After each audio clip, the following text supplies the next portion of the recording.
Hello बच्चों, आपका हमारे चैनल पे स्वागत है।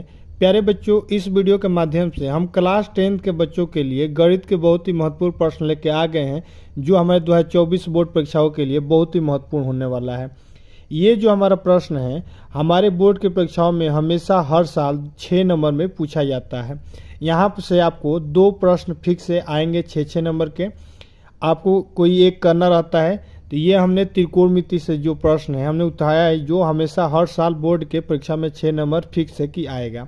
तो आइए देखते हैं कि अगर इस प्रकार का प्रश्न आता है तो कैसे हल कर लेंगे, कैसे कॉपी पे लिखेंगे और किस प्रकार से इसका किस मेथड का उपयोग करके दिए गए क्वेश्चन को हल करेंगे। तो सबसे पहले आइए देखते हैं जो हमारा प्रश्न है, उसको सबसे पहले प्रश्न समझते हैं।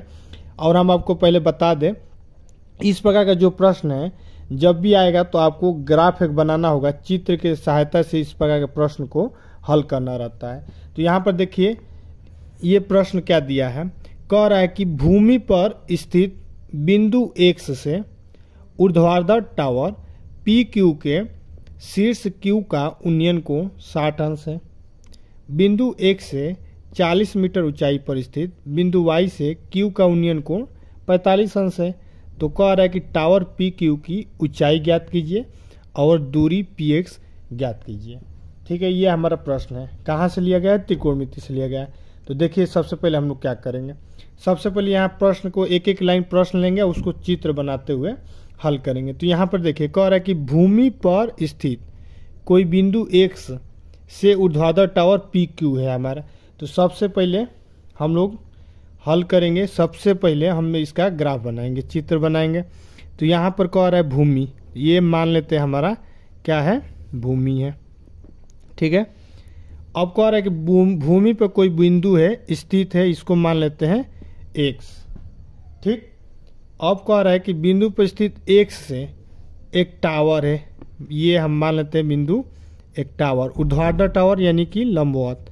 ठीक है, ये हमारा हो गया टावर।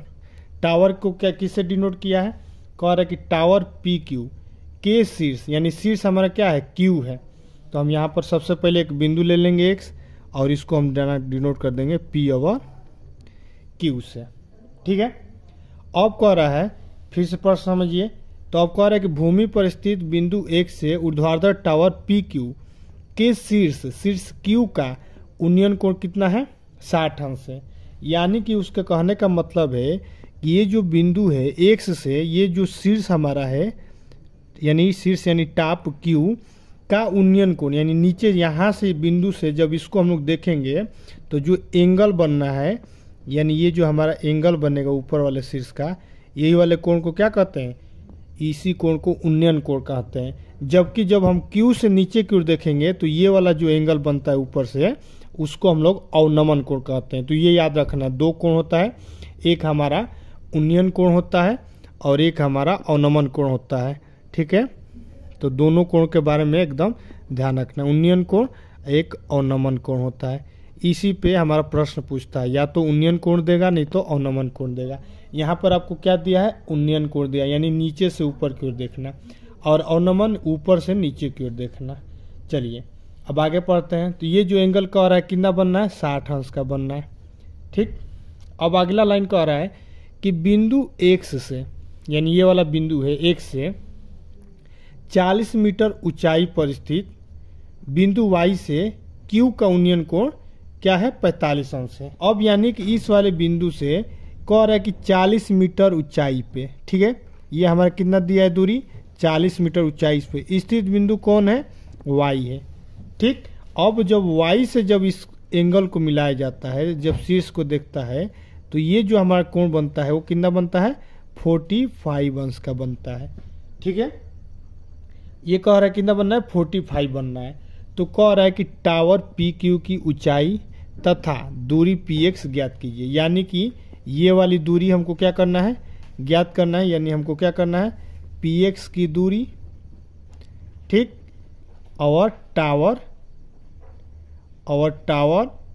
PQ की ऊंचाई ज्ञात करना है। ठीक है, 2 चीज हमको ज्ञात करना है। तो ये तो हमारा हो गया ग्राफ। ठीक है, अब यहाँ पर देखिए, जब ये 40 मीटर है तो ये इसकी सीधौत लाइन जो जा रही है ये भी हमारे यहाँ तक की दूरी कितना हो जाएगी, 40 मीटर हो जाएगी। ठीक है, तो सबसे पहले देखिए कैसे लिखेंगे।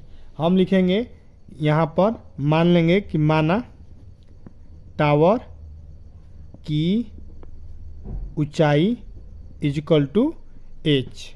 ठीक है, टावर की ऊंचाई हमने कितना मान लिया, एच मान लिया, यानी यहाँ से लेकर यहाँ तक की हाइट कितना है, एच हो जाएगा।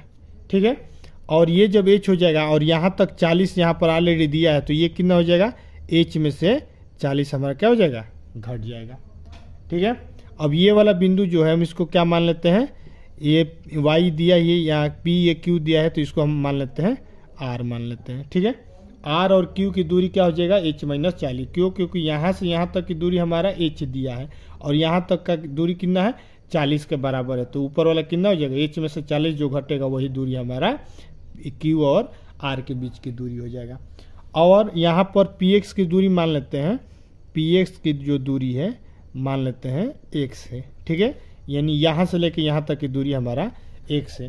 तो यहाँ पर आप ध्यान देंगे कि दो त्रिभुज बनना है, एक त्रिभुज देखिए पी क्यू एक्स बनना है और एक आपका त्रिभुज क्यू आर और वाई बनना है। ठीक है, तो दोनों त्रिभुज को बारी बारी से लेके हल करेंगे। तो यहाँ पर देखिए ऐसे लिखेंगे, अब लिखेंगे त्रिभुज, त्रिभुज सबसे पहले ये 60 अंश वाला ले लेते हैं, तो अब 60 अंश वाला लेंगे, कौन त्रिभुज है, क्यू पी एक्स है, तो यहाँ पर लिखेंगे क्यू पी एक्स में।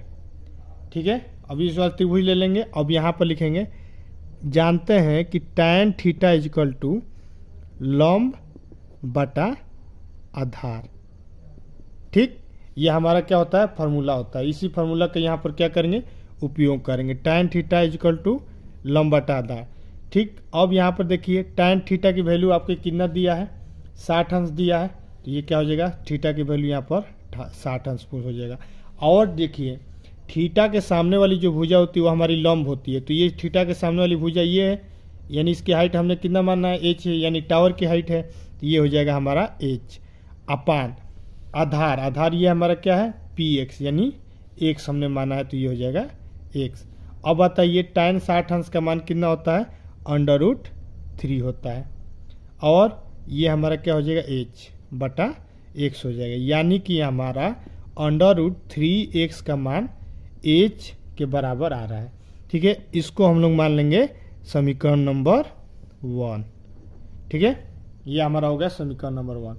हमने एक त्रिभुज उठा लिया, यहाँ से एक समीकरण बना लिया। इसी प्रकार हम लोग प्रश्न करते हैं, इस प्रकार का प्रश्न आएंगे, ग्राफ बनाएंगे, फिर एक त्रिभुज लेंगे, वहाँ से एक समीकरण लेंगे, अब फिर दूसरा त्रिभुज उठाएंगे, तो यहाँ सब दूसरा त्रिभुज लेंगे, कौन, क्यू आर वाई लेंगे। तो यहाँ पर लिखेंगे कैसे कि त्रिभुज क्यू आर वाई में, इसमें भी सेम वही फार्मूला यूज करेंगे, कौन सा, tan थीटा इजकल टू लंब बटा में आधार। ठीक है, अब यहाँ पर देखेंगे, मिलाएंगे कि tan थीटा का मान इसमें क्या है, तो यहाँ पर देखेंगे कि tan थीटा की वैल्यू यहाँ पर अब कितना हो जा रही है, 45 हो रही है, तो यहाँ भर देंगे tan 45 अंश। ठीक, इक्वल टू लंब, अब यहाँ पर देखिए लंब थीटा के सामने वाला है तो लंब क्या हो गया, h माइनस 40 हो गया। ठीक है, तो ये हमारा क्या हो जाएगा, h माइनस 40 बटा में आधार जो है सेम यही रहेगा, ये वाला आधार यानी ये वाला आधार, xp की दूरी, दोनों की बिंदु की दूरी बराबर होगी, तो ये हमारा हो जाएगा x हो जाएगा।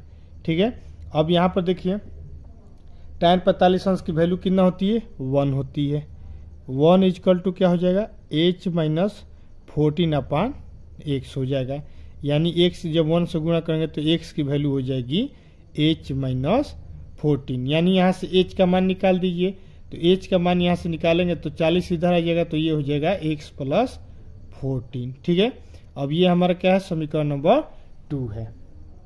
अब हम लोग क्या करेंगे, समीकरण 2 में देखिए h का मान x प्लस 40 आया है, समीकरण 1 में √3x इक्वल टू h है, तो h का मान यहाँ से उठाकर समीकरण 2 से समीकरण 1 में रख देंगे। तो इसको आगे अब लिखेंगे, अब दूसरा पेज ले लेते हैं, अब यहाँ पर लिखेंगे कि समीकरण 2 से y का मान h का मान समीकरण 1 में रखने पर, ठीक है। तो समीकरण नंबर 1 क्या दिया है, √3x = h दिया है, और समीकरण 2 में h का मान क्या दिया था, √3x, h का मान दिया था x + 14 दिया है। अब इसको हल कर देंगे तो हमारा क्या हो जाएगा, x को इधर भेज देंगे, √3 का मान पता है 1.7x होता है, ये x इधर आएगा तो -x हो जाएगा, = 40 हो जाएगा। 1.7 से 1 जाएगा तो 0.7x हो जाएगा, = 40 हो जाएगा, ठीक। अब ये 0.7 इधर आएगा तो डिवाइड में हो जाएगा, भागा में हो जाएगा, यानी 40/0.7 हो जाएगा, यानी कि 400/7 हो जाएगा। अब हम लोग क्या करेंगे, 7 से 400 में भाग दे देंगे तो ये हमारा हो जाएगा 35, और ये हमारा 49 × 1, यानी कि x की दूरी हमारा क्या हो जाएगा, 57.1 मीटर हो जाएगा, ठीक है। हमने क्या किया, आपको बताया कि सबसे पहले समीकरण QPX लिए, यहाँ से एक समीकरण बनाए, फिर दूसरा समीकरण लिए, वहाँ से एक समीकरण बनाए, दोनों को आपस में जब हल किया तो यहाँ से x का मान आ गया। अब x का मान या तो समीकरण नंबर 1 में पुट करेंगे या तो 2 में, तो 2 में कर लेते हैं, तो यहाँ पर h का मान यहाँ से निकल जाएगा, h = x + 40 हो जाएगा। तब अब चूंकि दिया है h = x + 40, ठीक है, तो अब x का मान कितना है, यहाँ पर निकाले थे 57.1, और ये क्या हो जाएगा 40, आपस में जुड़ जाएगा तो कितना हो जाएगा 97.1 मीटर। ये क्या है, हमारा h है, h की वैल्यू हो गया।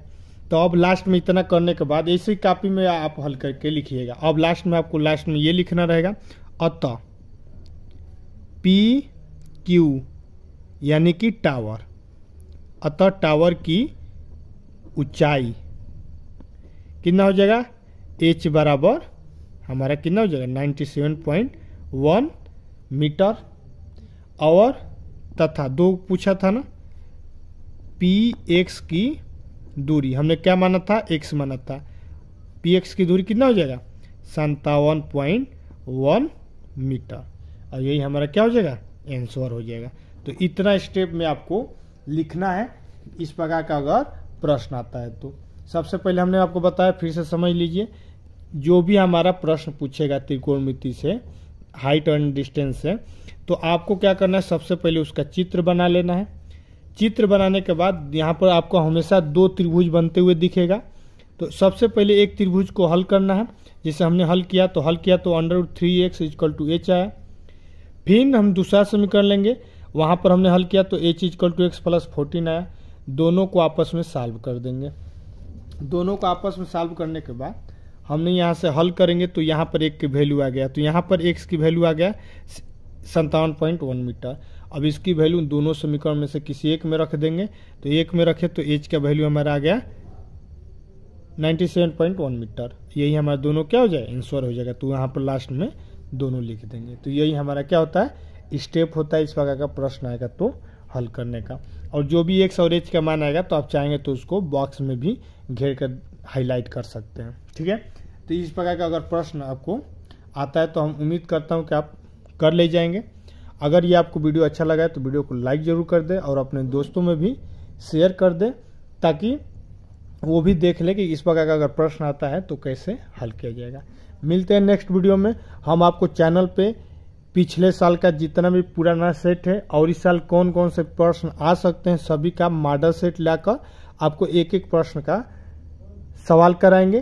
तब तक के लिए जय Hind. Let it, let it, let it, let it, let it, let it, bang, bang.